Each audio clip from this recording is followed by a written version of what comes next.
Hey guys, my name is Adnan और मैं आज आपको बताऊंगा अर्तुगरुल गाज़ी सीज़न 3 एपिसोड 1। जंगल में अर्तुगरुल पर हमला होता है और ये सुनकर हाइमा खालम और बाकी सिपाही उनके साथ आते हैं और वे वहां आके देखते हैं तो इतना बुरा मंजर होता है कि कोई उन्हें देख भी नहीं सकता। चारों तरफ लाशें ही लाशें, शहीद हुए हुए सिपाही। और सब हैरान हो जाते हैं।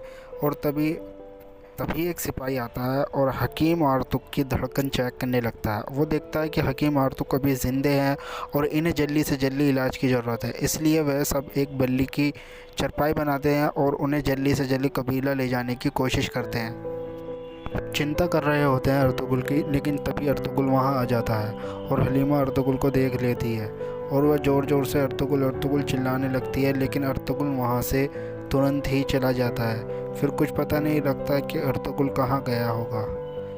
दूसरी तरफ बंसी भी वहीं पड़े रहते हैं और बंसी को सब देखते हैं कि ये भी ज़िंदे हैं, तो इसलिए बंसी को तेज़ी से उठाया जाता है और इन्हें भी कबीला ले जाया जाता है।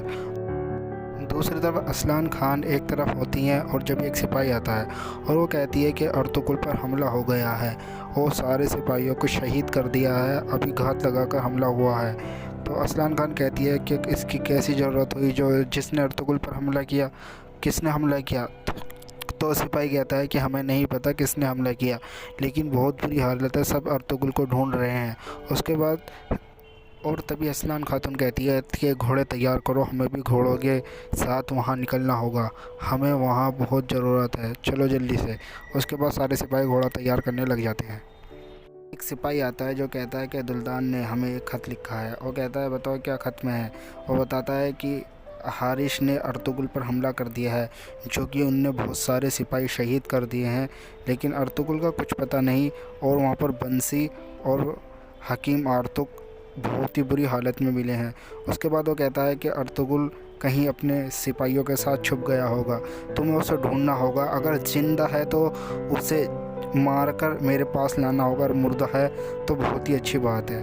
उसके बाद वो कहता है जाओ। तब बंसी बहुत बुरी तरीके से घायल होता है और अफसा खातून वहाँ से जाने को नहीं कहती कि मैं यहीं रहूँगी जब तक बंसी ठीक नहीं हो जाता। और बंसी और हकीम आर्तुक का इलाज चल रहा होता है और जब भी वह ज़ोर ज़ोर से कहती है कि बंसी आँख खोलो, बंसी आँख खोलो, और बंसी को होश आ जाता है और सब बंसी से पूछते हैं बताओ ये किसने किया। और बंसी को कहता है कि मुझे कुछ नहीं पता, लेकिन वो बहुत सारे जने थे, उन्होंने हमें एक जाल में फंसाया और हम पर हमला कर दिया। और फिर वो पूछते हैं कि अर्तुगरुल भाई के साथ क्या हुआ। तो वो कहता है कि अर्तुगरुल भाई बहुत ज़ख्मी थे और हमने 2 सिपाहियों को उनके साथ भेज दिया, उन्हें एक महफूज जगह पे ले जाने के लिए। अब मैं बेहोश हो गया और बाकी मुझे कुछ नहीं पता। तो उसके बाद जो सादतदीन कोपी का एक जो आदमी था जो इलाज कर रहा था, वो एक अपने सिपाही के पास जाता है और कहता है कि जाकर बताओ सादतदीन कोपी को अभी अर्तुगरुल का कुछ नहीं पता कि वो ज़िंदा है या मर दिया। दूसरी तरफ असलान खातून जंगल में आ जाती है और वहाँ वो भी रोने लगती है और वो हाइमा खालम से पूछती है अम्मी ये किसने किया। फिर वो दोनों बहुत ज़्यादा रोने लगती हैं। उसके बाद हाइमा खालम की हिम्मत टूट जाती है और वहाँ वो नीचे बैठ जाती हैं। वहाँ सादतदीन कोपी आ जाता है और सादतदीन कोपी कहता है कि हमारे सारे सिपाही जंगल का एक एक कोना छान मारेंगे और हमारे सारे सिपाही तुम्हारे ही तरफ हैं। तो इसलिए सादतदीन कोपी को आप देख सकते हैं कि ये बहुत ही चालाक आदमी है।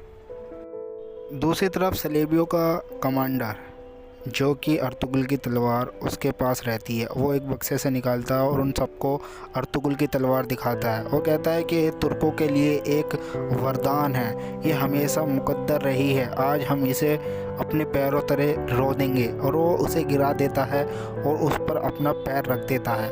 उसके बाद वह बहुत खुश होता है और पैर से उसके ऊपर बार बार चढ़ने लगता है।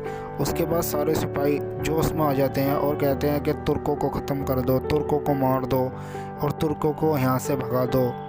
इस तरह के नारे लगने लगते हैं। दूसरी तरफ दुंदार कहता है कि अर्तुगरुल भाई को किसी भी कीमत पर हमें ढूंढना है, आज यहाँ कर एक एक पत्ता छान मारो, आज ही रात हमें अर्तुगरुल भाई को ढूंढकर यहाँ से लेके जाना है। दूसरी तरफ सादतदीन कोपी के पास एक सिपाही सिपाही आता है और वो सादुद्दीन कोपिक को बताता है कि अभी बंसी को होश आ गया था और उसने ऐसी ऐसी बातें बताई, हमें इसकी चिंता करनी चाहिए कि बंसी ने ये बात बताई कि अभी अर्तुगरुल ज़िंदा है और उसे एक महफूज जगह पर लेके गए हैं। उसके बाद सादुद्दीन कोपिक बहुत ज़्यादा चिंता में आ जाता है। दूसरी तरफ सुल्तान तुर्कुत से कहते हैं कि अर्तुगरुल पर हमला हो गया है। उसके बाद तुर्कुत की आंखों में आंसू आ जाते हैं और कहते हैं कि सुल्तान ये किसने किया, आप मुझे इजाज़त दे तो मैं भी वहाँ जाना चाहता हूँ और अर्तुगरुल भाई को बचाना चाहता हूँ। उसके बाद सुल्तान कहते हैं कि मैं तुझे इजाज़त देता हूँ, लेकिन संभल कर, तुम्हें नहीं पता तुम भी जाल में फंस जाओगे। उसके बाद वो तुर्कुत को इजाज़त दे देते हैं। तरफ जंगल मर एक सिपाही हाइमा खालम के पास आता है और कहता है कि हमें एक लाश मिली है। अभी उसका पुख्ता सबूत तो नहीं मिला वो किसकी लाश है, लेकिन आपको ज़रूर देखनी चाहिए। उसके बाद हाइमा खालम उस लाश के पास जाती है और कहती है मेरा बेटा नहीं हो सकता, लेकिन वो जब उसके नीचे बैठकर उसकी अंगूठी निकालती हैं तो वो सब बहुत ज़्यादा रोने लगते हैं। और दूसरी तरफ हाइमा खालम और हलीमा सुल्तान दोनों बहुत ज़्यादा रोने लगती है और सारे लोग कहने लगते हैं कि अर्तुगरुल साहब की लाश को जला दिया गया है, अर्तुगरुल साहब शहीद हो गए हैं। उसके बाद उनकी वो बॉडी को उठाकर कबीले ले जाया जाता है और सारे कबीले में एक अलग ही माहौल होता है। उसके बाद बंसी भी कहता है कि मैं भी अपने भाई को देखना जाऊंगा। उसके बाद बंसी को धुंधा रोग लेती है कि कहती है कि तुम्हारी अभी हालत बहुत ख़राब है, तुम अर्तुगरुल को ऐसी हालत में नहीं देख सकते, प्लीज़ तुम यहीं रहो। ही वहाँ पर तुर्कुत भी आ जाता है और तुर्कुत जैसे ही अर्तुगरुल की लाश को देखता है तो तुर्कुत भी चिल्लाकर बहुत ज़्यादा रोने लगता है और चिल्लाकर कहता है कि अर्तुगरुल भाई तुम्हारे साथ ऐसा किसने किया, एक बार मुझे उसका नाम तो पता लग जाए। उसके बाद गवर्नर अपने महल में बहुत ज़्यादा अय्याशी और पार्टी शराब पी रहे होते हैं, बहुत ज़्यादा खुश होते हैं, सब शराब पी रहे होते हैं और नाच गाना कर रहे होते हैं। गवर्नर इतना खुश होता है जैसे कि उसकी शादी हो रही हो। उसके बाद दूसरी तरफ हाइमा खालम अपने बेटे से चिपट चिपट के रो रही होती है और हलीमा सुल्तान भी बहुत ज़्यादा रो रही होती है। और हलीमा सुल्तान एक खरजन हाथ में उठाती है और कहती है हम पर अर्तुगरुल की मौत का बदला लेना जायज़ हो गया है, अब हमें बिना सोए बिना। और हलीमा सुल्तान कहती है कि अर्तुगरुल का हम बदला लेकर रहेंगे। दूसरी तरफ कमांडर नशे में धुत होता है और जब एक ताजिर आता है और वो बहुत सारी लड़की अपने साथ लाता है।